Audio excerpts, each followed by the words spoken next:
नमस्कार। आपका अखबार के YouTube चैनल पर आपका स्वागत है। मैं हूं प्रदीप सिंह। आज उत्तर भारत से निकलकर थोड़ा दक्षिण भारत की ओर चलते हैं। दक्षिण भारत का नया राज्य, नया मतलब 2014 में बना, तो मुश्किल से जो है 7 साल 7.5 साल हो रहे हैं। जी हाँ, तेलंगाना की बात कर रहे हैं। तेलंगाना की राजनीति में क्या हो रहा है, ये बड़ा पेचीदा मामला होता जा रहा है। जिस तरह से वहाँ केसीआर जो मुख्यमंत्री हैं केसी रामा राव, उनका और बीजेपी का रिश्ता था जब से वो सत्ता में आए हैं। लगातार अगर आप देखिए तो केंद्र सरकार की गाहे बगाहे मदद करते रहे। एक तरह से एनडीए में नहीं होने के बावजूद एनडीए के सहयोगी दल के रूप में वो काम करते रहे। राज्यसभा में जब भी केंद्र सरकार को ज़रूरत पड़ी, भाजपा को ज़रूरत पड़ी, केसीआर और उनकी पार्टी टीआरएस ने जो है तेलंगाना राष्ट्र समिति ने मदद की। कई बार मुश्किल से जो है उबारने में सहायता की है केसीआर ने। उसका बड़ा कारण यह है कि वो कांग्रेस को अपने दुश्मन के रूप में देखते हैं।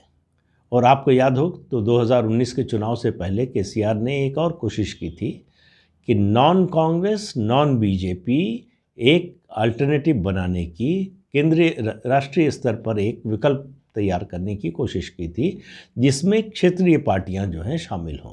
हालांकि उनकी वो कोशिश सिरे चढ़ नहीं पाई, कुछ आगे बढ़ा नहीं, उसमें कुछ हुआ नहीं, होना भी नहीं था। लेकिन उससे उन्होंने एक मैसेज दिया कि वो बीजेपी कांग्रेस दोनों से दूरी बनाना चाहते हैं, लेकिन कांग्रेस से ज़्यादा दूरी बनाना चाहते हैं।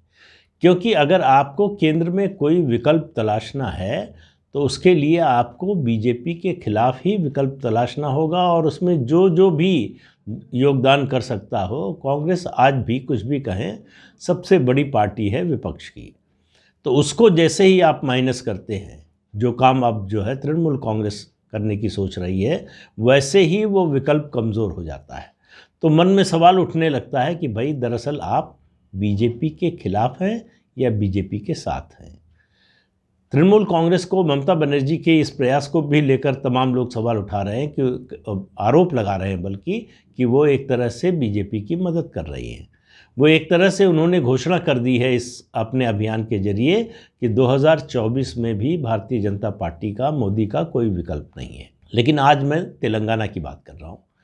तेलंगाना में पिछले दिनों यानी 2 जनवरी को एक घटना हुई। बीजेपी के प्रदेश अध्यक्ष बांदी संजय, उनको पुलिस ने गिरफ्तार कर लिया। वो राज्य सरकार के एक आदेश का विरोध कर रहे थे, जिसमें शिक्षकों और सरकारी कर्मचारियों के तबादले का आदेश था, उसका विरोध कर रहे थे। तो उनकी गिरफ्तारी हुई कोविड प्रोटोकॉल तोड़ने के नाम पर। उस आरोप में गिरफ्तारी हुई और रात में पहुंची पुलिस उनको गिरफ्तार करने के लिए। तो बड़ा हाई वोल्टेज ड्रामा हुआ, उनकी गिरफ्तारी हुई तो राज्यों में इस तरह की घटनाएं बड़ी आम होती हैं, कोई बड़ी बात नहीं है। तो उसमें कई कारण खोजे जा रहे हैं। पहला तो कारण ये कि टीआरएस और केसीआर ख़ास तौर से इस बात से परेशान है जिस तरह से बीजेपी ने पिछले 2 उपचुनावों में, विधानसभा के उपचुनाव में शिकस्त दी है टीआरएस को। और उसके अलावा जो है हैदराबाद, ग्रेटर हैदराबाद जो म्युनिसिपल कॉरपोरेशन का चुनाव हुआ था, उसमें जो बीजेपी की इतनी बढ़िया परफॉर्मेंस रही और टीआरएस बहुमत के आंकड़े से पीछे रह गई। ये बात केसीआर को पसंद नहीं आई। जाहिर है किसी भी सत्तारूढ़ दल को जो है ये बात पसंद नहीं आएगी कि प्रदेश का जो सबसे कमज़ोर विपक्ष हो, सबसे कमज़ोर पार्टी हो विपक्ष की, वो सत्तारूढ़ दल को मात दे दे। तो एक तो नाराज़गी ये है। दूसरी नाराज़गी हुई अभी धान की खरीद में तेलंगाना में किसानों ने राज्य सरकार के खिलाफ अभियान चलाया, बहुत विरोध किया। और केसीआर का मानना है कि ये सब हुआ केंद्र सरकार के असहयोग के कारण। केंद्र सरकार ने सहयोग नहीं किया, इसलिए उनको धान की खरीद में समस्या हुई, क्योंकि केंद्र सरकार ने धान खरीद का समय जो है कुछ दिन के लिए टाल दिया था, देर से शुरू हुआ प्रोक्योरमेंट। ये नाराज़गी का ये कारण। उसके अलावा एटला राजेंद्र, जो कभी केसीआर के राइट हैंड मैन हुआ करते थे, उनसे केसीआर का झगड़ा हुआ, पहले विभाग बदला, फिर मंत्रिमंडल से हटाया, फिर वो पार्टी छोड़कर बीजेपी में शामिल हो गए। बीजेपी में शामिल होने के बाद उनकी सीट जो खाली हुई उस पर बाई इलेक्शन हुआ और एटला राजेंद्र भारी मतों से जीत गए। ये इस सीट को, इस बाई इलेक्शन को केसीआर ने अपनी प्रतिष्ठा का चुनाव बनाया था और हार गए। तो ये नाराज़गी का कारण था। कुल मिलाकर नाराज़गी का कारण तो समझ में आता है कि भाजपा के प्रदेश अध्यक्ष से क्यों खफा थे, क्यों चिढ़े हुए थे। लेकिन बीजेपी ने जिस तरह से इसका हाइप क्रिएट किया, अब आप देखिए कि 2 जनवरी को गिरफ्तारी हुई, उसके बाद अदालत ने उनको 14 दिन की जुडिशियल रिमांड पर भेज दिया। हाई कोर्ट से 5 जनवरी को जमानत मिल गई। तो उसके बाद से आप देखिए जिस तरह से राष्ट्रीय नेताओं का वहाँ जाने का तांता शुरू हुआ। जैसे ही वो जमानत पर रिहा हुए बांदी संजय, प्रधानमंत्री ने बात की सीधे।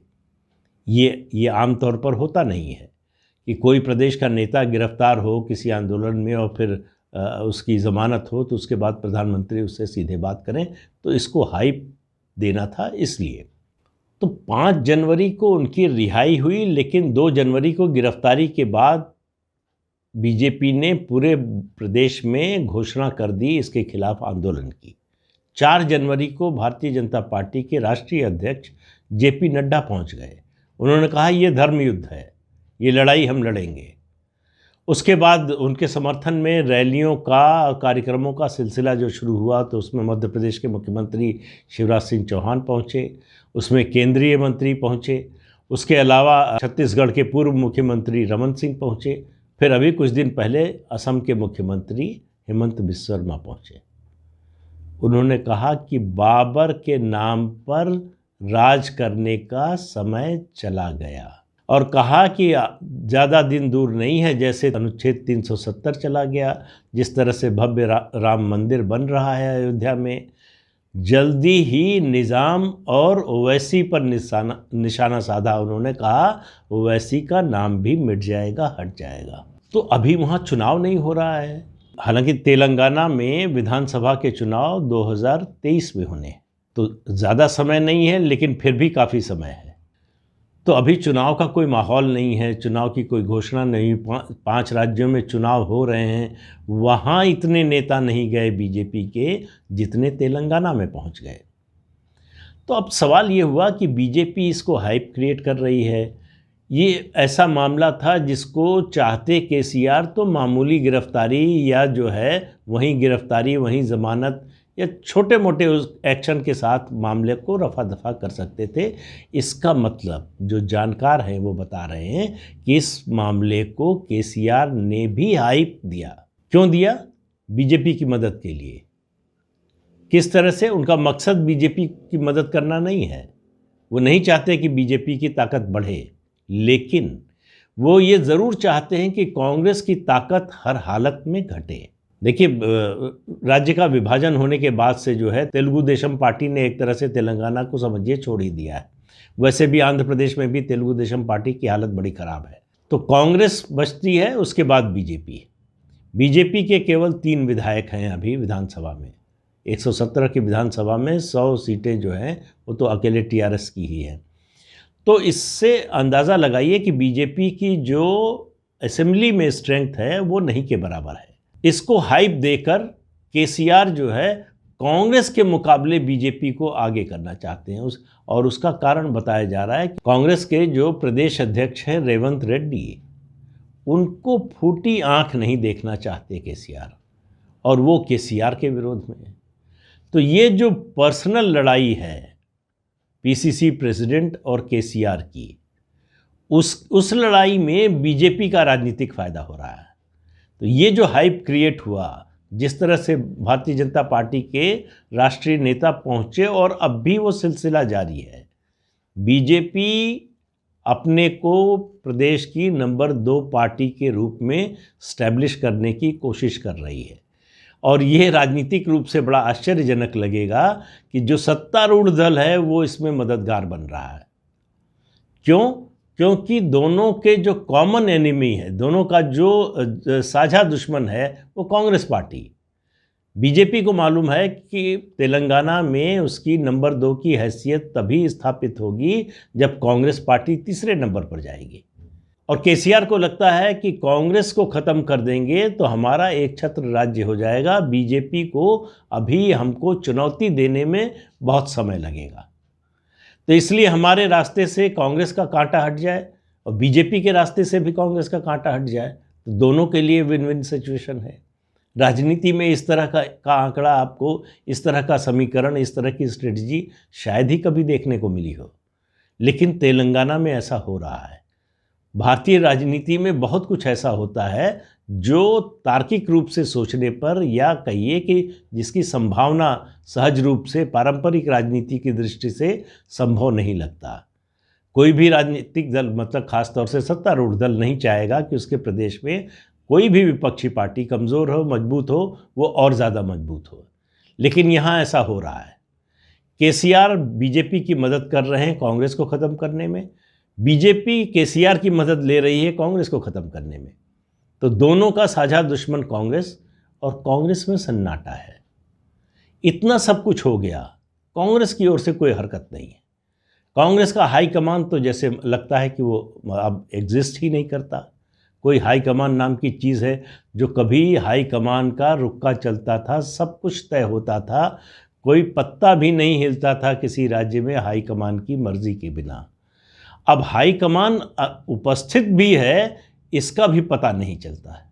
तो ये कांग्रेस की हालत आ गई है। मुझे लगता है कि केसीआर और बीजेपी को बहुत ज़्यादा मेहनत नहीं करनी पड़ेगी तेलंगाना से कांग्रेस का सफाया करने में। जब कांग्रेस खुद ही अपना सफाया करने पर आमादा हो, जब कांग्रेस खुद ही अपने को ख़त्म करने पर लगी हुई हो, तो फिर उसकी मदद कौन कर सकता है। तो दक्षिण का एक और राज्य, हालांकि दक्षिण में एक समय जो है जब राज्य का विभाजन नहीं हुआ था आंध्र प्रदेश का, तब कांग्रेस की तूती बोलती थी वहाँ। कांग्रेस की दो सरकारें बनी 2004 और 2009 में। उनमें सबसे बड़ा योगदान आंध्र प्रदेश के सांसदों का था, उनकी संख्या का था। आज कांग्रेस की हालत जो है वहाँ हाशिए की पार्टी की है। तो इससे आप अंदाज़ा लगा सकते हैं 2014 आज 2022, ये सिर्फ 7.5-8 साल में ये इस हालत में कांग्रेस पहुंची है। तो उसके पतन की गति क्या है, इससे आप अंदाज़ा लगा सकते हैं। और उसके रिवाइवल की कोई कोशिश नहीं हो रही है, ये तेलंगाना की हाल की घटना बता रही है।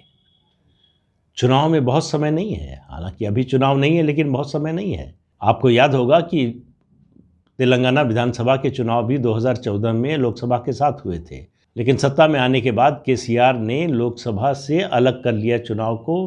विधानसभा पहले बंद करके चुनाव करा लिए थे 2018 में ही। तेलंगाना में अब विधानसभा चुनाव 2023 में होना है, यानी लोकसभा चुनाव से लगभग साल भर पहले। तो चुनाव में समय है। इसके बावजूद देखिए जिस तरह से बीजेपी की तैयारी चल रही है, जिस तरह से कांग्रेस अपने को ख़त्म करने पर तुली हुई है, वो इस बात की कहानी कहता है कि तेलंगाना में नए राजनीतिक समीकरण बनने जा रहे हैं। नई शक्ति के रूप में बीजेपी का उदय होने जा रहा है। मैं ये नहीं कह रहा हूँ कि बीजेपी 2023 में सरकार बनाने जा रही है, लेकिन 2023 तक बीजेपी, अगर 2023 के मतलब विधानसभा चुनाव में अगर बीजेपी तेलंगाना की नंबर 2 की पार्टी बन जाए तो कोई आश्चर्य नहीं। इस समय उसके लोकसभा में 4 सदस्य हैं तेलंगाना से, विधानसभा में 3 ही हैं, और वो लोकसभा में जो है इससे कम से कम 2-3 सीटें और जीती होती अगर गंभीरता से लड़ती। पार्टी हाईकमान ने मान लिया था कि तेलंगाना में कुछ मिलने वाला नहीं है, तब भी 4 सीटें जीत गए। अब जिस तरह से ताकत लगा रही है पार्टी, खासतौर से ग्रेटर हैदराबाद म्यूनिसिपल कॉरपोरेशन के चुनाव के बाद से, उससे लग रहा है कि पार्टी जो है गंभीर है। और कर्नाटक के बाद तेलंगाना दूसरा दक्षिण का ऐसा राज्य बनेगा जहां बीजेपी एक प्रमुख दावेदार होगी सत्ता की। तो आज के अंक में इतना ही। अगले अंक में फिर मिलेंगे किसी नए मुद्दे के साथ। तब तक के लिए इजाज़त दीजिए। नमस्कार। आपसे अनुरोध है कि ये चैनल देखिए, शेयर कीजिए, लाइक कीजिए और सब्सक्राइब ज़रूर कीजिए। नमस्कार।